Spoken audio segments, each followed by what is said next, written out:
Okay, so we're looking at these 10 trends. I see a lot of responses. Let me read out some of the responses. 3, 4, 8, 6, 7, 8. Okay, so 3, 4, 8, 6, 7, 8, 5, 7, 8. So there's quite a few who want 7 and 8, I can see. 1, 3, 5, and 7. 2, 3, 10. Okay, great. Thank you everyone for contributing. This is perfect. Exactly what I'm looking for. So there are lots of people who want number 8. So we'll definitely do that one. Okay, 7, 6, 5. 7, 6, 10. 3, 4, 9. Yeah, okay, great. So lots of, again, 8s. 8 and 3 seem to be the most popular so far. And 7. 7, 8, 5. And 10, 8, 6. Great. I think we haven't had any for a couple of minutes, few seconds. So let me continue. All right. So the most popular were 8, 7, 3, 6, and 5. So what have we got here? So 8. So it was about shifting thinking, in-session collaboration. 8, 7. What did I say? 3 was next. Help people become active participants. Technology and flow. Okay, so those are the three. Those are the five top ones that we'll look at. And I think that we probably won't get time to look at some of the others, but if we do, we'll look at then 5, 10, and 10 and 1, which were the next two in the list. So we're going to go through them in that order. So we're going to go 8. Let's start with number 8. And I'm keeping in mind here the poll that you completed earlier, that we've got about half the people here who are speakers and half the people here who are actually the organizations for who the conference is run. So I'll talk a little bit about what conference organizers can do as well, because that links in with both the speakers and the organizations. But let's look at this primarily in terms of speakers and for the organization. Okay, so let's start with number 8. So number 8 is about shifting thinking rather than just teaching skills. Okay, so we're going to go from just instead of doing speaking, instead of conferences for just teaching stuff, using them for shifting thinking. So I've got 3 things here. And for each one of these, I've got 3 items here. And in the ebook, The Future of Conferences, I go into this in a lot more detail. So remember, at the end of the session, if you complete the exit survey, you'll be able to download the ebook.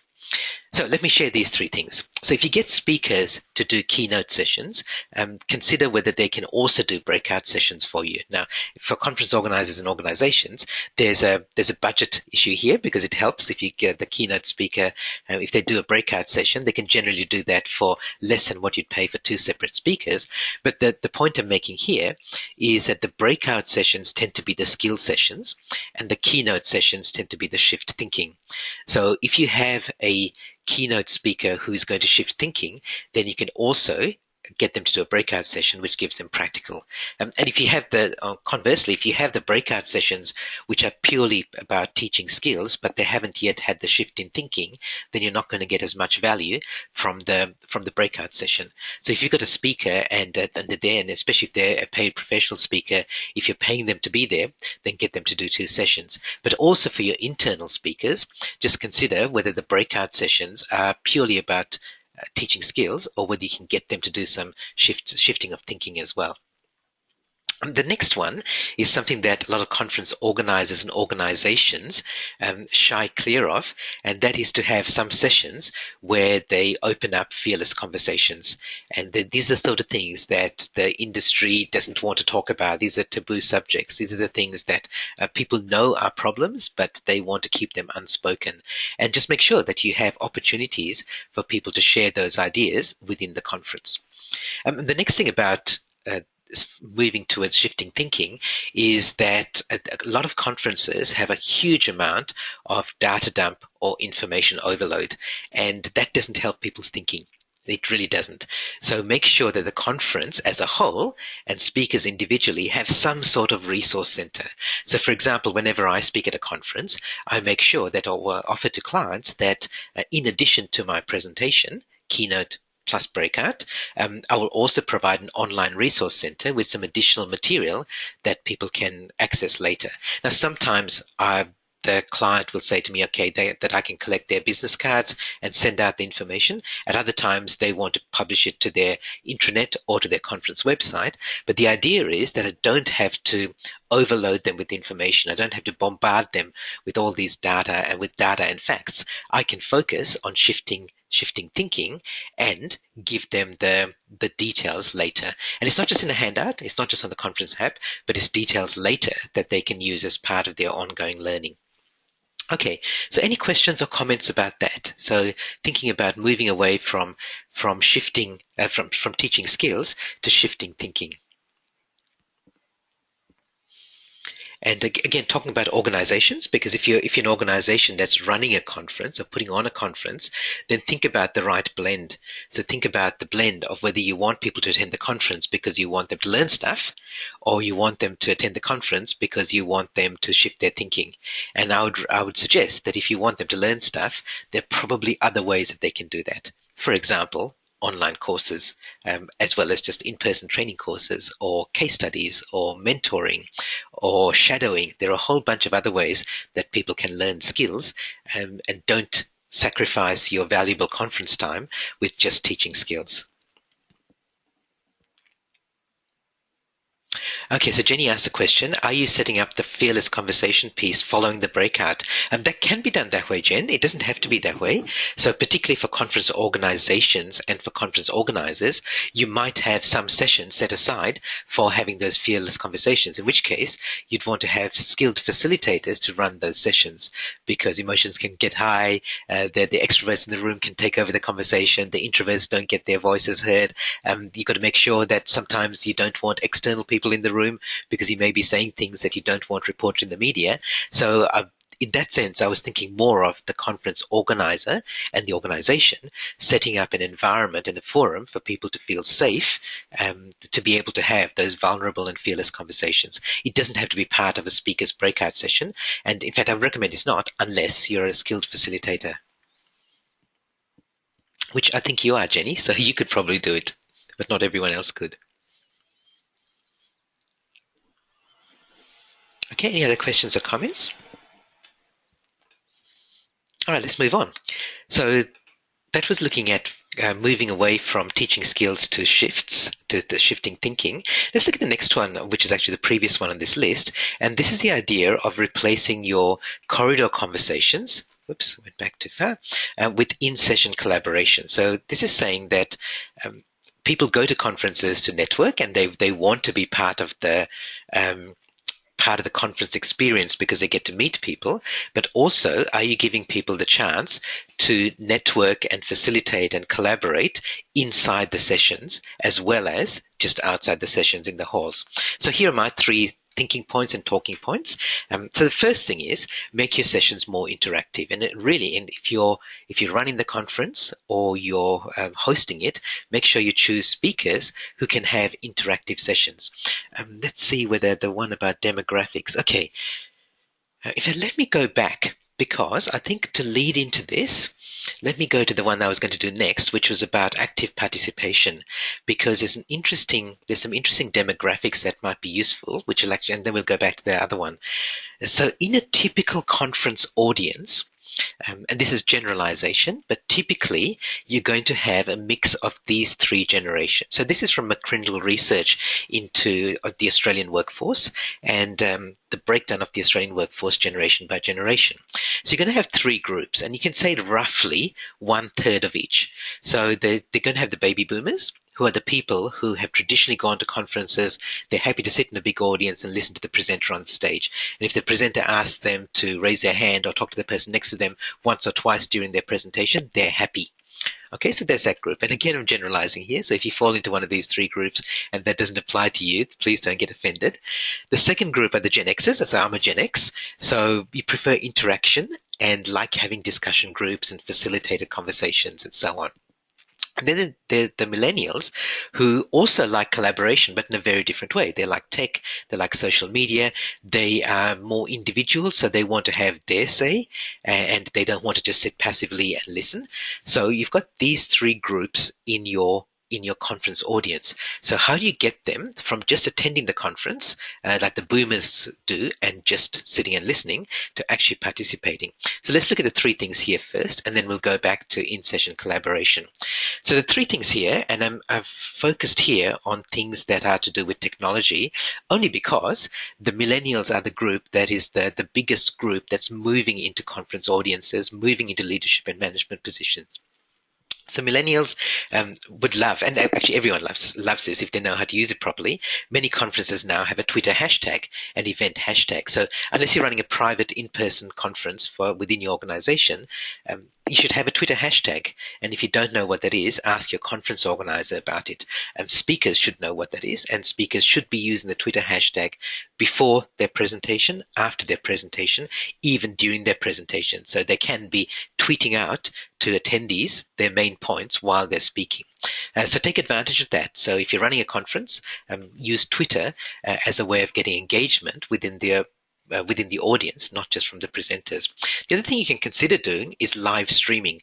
So live streaming means that you take some of your sessions or some parts of your sessions and stream them live on the internet. So this becomes public. It doesn't reduce registrations because you don't stream the whole event, but it increases engagement. And that's related to this third point, is that you ask your so you've got if you're running a conference, you've got your own network and your own database to promote, but are you asking your speakers to promote it to their networks? Are you asking your sponsors to promote it to their networks? Are you asking speaker bureaus who position speakers for your conference to promote the conference to their networks as well? Because all of this helps build up the buzz around the conference. Even if it doesn't lead to more registrations, it gives you more exposure. Now, ideally, it would lead to more registrations, but that doesn't always happen. However, it is still worthwhile doing. So that's getting people to participate, and this is getting everyone to participate, not just the attendees, but getting everyone to participate at a greater level. So I really want to say this to the speakers who are here in the audience today. Your job is much more than just turning up to the conference, speaking for 45 minutes, getting the applause and walking off stage and going home. It's much more now. Be part of the whole conference experience and help your conference organizers and your clients to make it a better experience overall. Any questions or comments on that? I know there are quite a few speakers here, and you may have some comments about the way that you use things like technology, or the way that you get participants or greater participation in the conference, not just in your own presentation, but in the whole conference as a whole.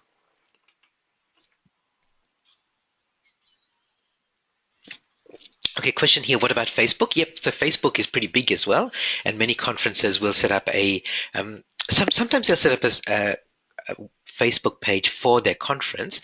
More commonly, they might have a Facebook page for their organization, and on that Facebook page, they'll be promoting the conference. They'll be posting photos during the conference, and then they'll be posting things after the conference as well. So yeah, absolutely, Facebook as well. Any other questions or comments? And by the way, while we're talking about things like Twitter and Facebook, it's increasingly common now to have a conference app. So there's an app that delegates and everyone can download, and they use that to get information about the conference. So obviously the whole idea of conference satchels is certainly dying. So the conference app has all that information, but it also has things that help people engage. So it has access to the Twitter stream. It has access to the Facebook page. You can go and look at the speakers, and then when you see a speaker and you want to find out more information about them, you click their LinkedIn link and it takes you to their LinkedIn page, and so on. So you can have that. If you're going to get a conference app created, especially if you've got a big conference, you don't have to create one from scratch. There are many services that offer conference apps, and your conference organizers will know about that. I suggest you don't create one from scratch, and I suggest you don't try and just hack it together by creating a little mobile website. It doesn't work, because especially if you've got a big conference and a lot of people are using the app at the same time, then it doesn't work if you've just got a basic website. You need a specialized conference app. Okay, let's go back then to that in-person collaboration because I want to show you the stats about the mix of people in your conference. So going back to in-session collaboration here. So as I said here, make your sessions more interactive if you can. So include and ask your speakers to make sure that their sessions are interactive. And as I said, interactive means more than just getting people to raise their hands a couple of times during the session. So what can you do to make your sessions more interactive without being gimmicky? So we don't want gimmicky interaction. People want real interaction. So for example, I've run sessions where this was a breakout session where I actually got people to create online video. So we were doing a session about online video, and I had people take out their smartphones. I showed them how to write a script for their online video, and I got them to pair up, go outside with their smartphones and record each other speaking to camera with that script. And now that wasn't good enough for them to publish to YouTube or to their website, but it was good enough for them to have a practice run, and they could go back to their office later and do that. So, it takes a little bit of letting go to allow people to do that, because they do that. They do it at their own pace. They do it outside the room, so the room kind of empties out for part of the session. But you can do that. And the more interactive it is, the more that people will get from it. And again, I wasn't trying to teach them a skill necessarily, although those breakouts is a bit more of that. But I really wanted to I wanted them to have the idea that video is not as hard as they think it is. So it's really about shifting their thinking around it. I mentioned the Twitter hashtag already, so I won't say any more about that, except to say that you can get people to engage with you on Twitter during your presentation as well, if you're a speaker. And as a conference organizer or conference host, ask your speakers, are they willing to use the Twitter hashtag? In fact, they should be asking you, how can we use the Twitter hashtag? But many of them won't. And the last one, again, I mentioned earlier, live streaming. I see a comment here. Yeah, okay, so Ross says so there are so many options now for live streaming. Again, it's one of those things where I think you should talk to an experienced conference organizer who knows how to do this, because live streaming is very easy now. With things like Periscope, you can do very simple live streaming from your smartphone, but that isn't necessarily good enough for a conference venue. It's good for informal one-person live streaming, but it's not for professional conference streaming. Another comment is Blab for a group. So Blab is online video conferencing, like a panel interview.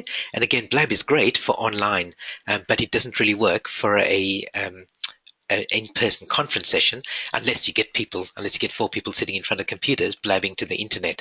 But that's generally not the whole idea of Blab. Okay, any other questions or comments about this? Okay, so the idea is to get people back into the room. That's the whole point here. Yeah, so Anne makes an interesting comment here. The hashtag is handy in parallel sessions to know about sessions that you are not attending. That's exactly right. So if you've got concurrent sessions, particularly for breakout sessions, and you want to know what's going on in some of the other sessions, then the hashtag is useful for that. It's even useful for people who aren't attending the conference. If they know the Twitter hashtag, they can follow what's happening during the conference. And some of the things I'm suggesting here may make you think, well, why would I do this, because I'm going to lose registrations, I'm going to lose attendees. But actually it doesn't. That's a limited way of thinking. Think of it as a way of increasing engagement and even exposing part of your conference to the outside world so that they're more interested in engaging with you later. Okay. Yep, expands the audience. Exactly right. Exactly right, Roz.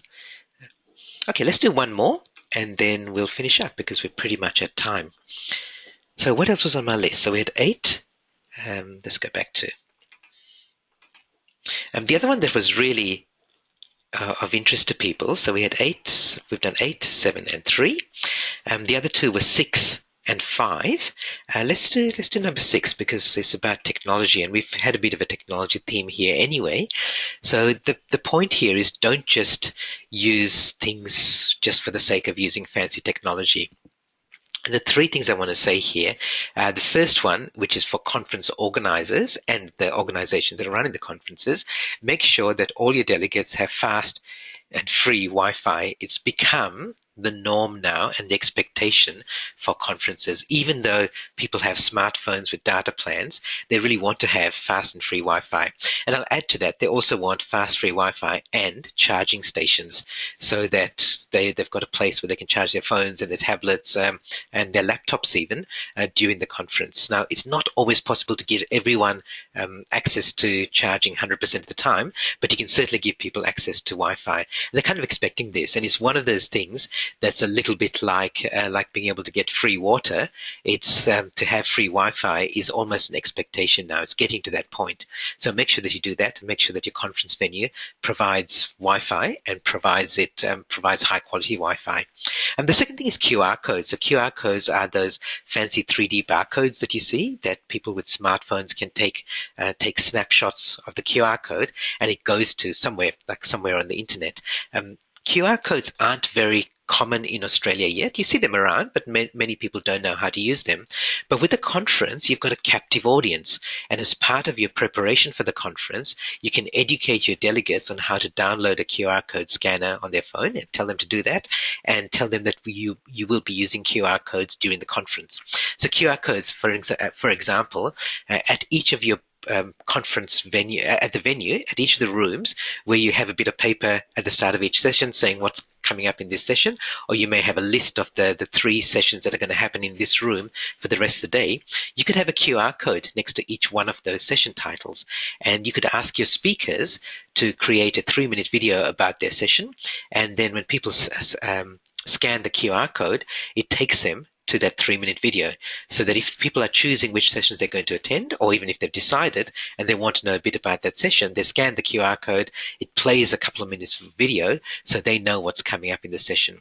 It's just a very simple and effective way to use a very simple technology, but use it in an effective way to enhance the conference experience. And the last point I want to make is leverage technology. Well, you go, duh, well, everything's about leveraging technology. But the point I'm making here is don't just try and add as many new gadgets and gizmos as you can. Try to look at what you've already got and look at ways that you could leverage them. So I've already mentioned one idea with QR codes. Once you know that one, don't move on to the next bit of technology. Think, how else can I use QR codes? Maybe you use it for the seating plan at the dinner, for the conference dinner. And you have a QR code where people scan the QR code, and it takes them to show the seating plan, and they can choose their dinner places and who they're going to sit with. And even if you have that they have to write on a bit of paper which tables they're going to sit at, just showing the seating plan might be useful, or showing some photographs of what the conference, the dinner banquet room is going to look like. So that's just a nice simple example of leveraging something you're already using, QR codes, rather than going for something brand new and trying to find a new bit of technology just for the sake of using technology. Okay, so any questions or comments about that? Anything you want to add there? And this applies mostly to the conference organization and the conference organizers, but I think it applies to speakers as well. Like, speakers can use some fantastic technology that will help them leverage their presentation. For example, you can do online polling technology, where you get people to pull out their smartphone and you give them a poll, just like I did here during this webinar, and they respond there, and on your PowerPoint slide you can see the poll results appearing dynamically. Now that's good, but you could get pretty much the same result just by asking people to raise their hands. So unless you really care about the exact numbers, why would you use online polling technology?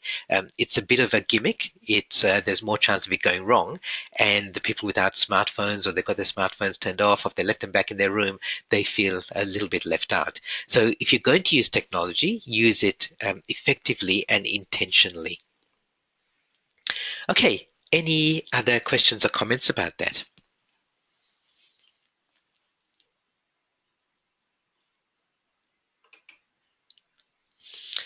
Okay, so I see a couple of thank yous coming in. A lot of this depends on the venue. It absolutely does. So make sure that most of the major, like the big hotels, are pretty good at hotels and convention centers. Of course, are pretty good at their technology. But if you're working with a smaller venue, just be careful and double check all the technology, and make sure that you're working with professionals who know how to manage the technology. So when almost all the AV teams I work with now are very, very professional, and they know their systems inside out, and they're perfect. So even though I turn up very early and get all my stuff checked, it almost never goes wrong. Okay, so just a final reminder that if you want to, please fill out the exit survey if you want to know the other the other six things that great conference organizers do differently. And this information is relevant for you, whichever role you've got. So I've written this ebook for conference organizers, but it's applicable to everybody, because if you're a speaker, you should be knowing what conference organizers are doing differently, because your job is bigger than your presentation. If you're a speakers bureau positioning speakers, you obviously want to position the sort of speakers who can provide those sort of things to conference organizers. In fact, a couple of the speakers bureaus that I work with have got a copy of this book, and they've asked for permission to share it with their clients, who are the people who run conferences, because obviously it's of benefit to them as well. I see some other last questions and comments coming in. Yeah, okay, so the QR code will suggest it for the next maths teaching conference with the video, exactly. Yep, Ross says it'll suit what I'm doing because workshop ideas are coming up. So great. So thank you very much. So just if you want to get a copy of that ebook, then just fill out the exit survey at the end, and that'll come up as this webinar ends. Just a reminder about the next webinar that's coming up. I run 2 webinar series. This one here, the one that you're attending now, is less frequent, so it runs every couple of months. But I run another one, which is called Future Proof, and that one I run monthly. And if you're interested in that series, then sign up separately. I've kept the mailing list separate because I don't want to sign people up to that without their permission. But coming up on the 10th of March is a webinar which is called There's an I in Team, and it's related to what we talked about here today. It's about the rise of the individual in organizations, and today we talked about in conferences, but it's about the rise of the individual in organizations. So if you'd like to register for that, and I hope you do, I'd love it if you would, then go to seeingintothefuture.com and you can register for that webinar series. I see some more comments coming in. Okay, Ross says you're brilliant with all these webinars. I see lots of thank yous, so you're welcome. Always great information. Love your work. Thank you. Thank you everyone for coming along. I really appreciate it. I hope you got something today to help you with your conferences, whether you're running them, attending them, speaking at them, or you're the sponsor of sponsoring them, or you're the organization for whom the conference is run. I hope to see you again on a future webinar. Thanks everyone. Bye for now.